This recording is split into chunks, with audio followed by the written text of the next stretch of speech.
আসসালামু আলাইকুম। যে যেখান থেকে দেখছেন সবাইকে ধন্যবাদ।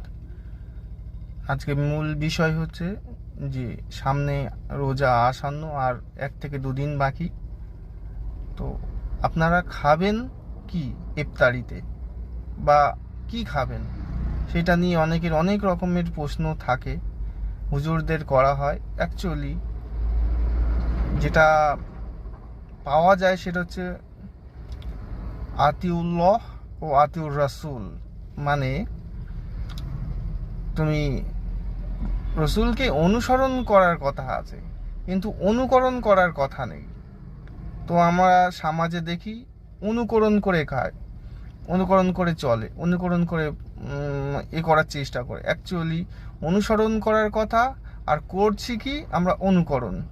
অতএব খেজুর খাওয়া সুন্নত, একটা খাওয়া, 3টে খাওয়া, বিজোড় সংখ্যা খাওয়া এরকম সুন্নত, বা এমন এমন কিছু জিনিস কিভাবে আপনি খাবেন, নানান রকম তর্ক বিতর্ক আছে।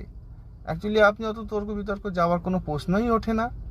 আপনি অনুসরণ করবেন, অনুকরণ নয়।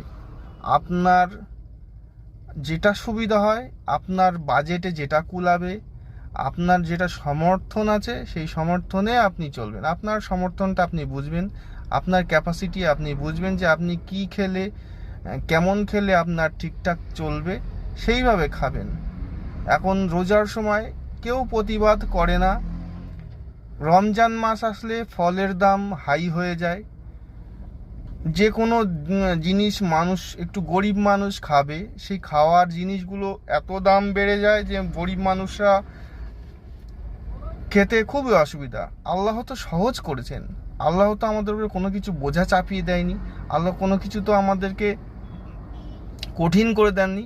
আল্লাহ সব জায়গায়, কোরআনে আপনি সব জায়গায় পাবেন আল্লাহ আপনাদের জন্য সবসময় সহজ চান। অতএব আমরা যেটা সহজে হবে, সহজলভ্য হবে, সেটাই খেয়ে, খাওয়া নিয়ে কথা, দিন কাটা নিয়ে ব্যাপার। আর রোজা, রামাদান সমস্ত কিছু থেকে বিরত থাকার মাস।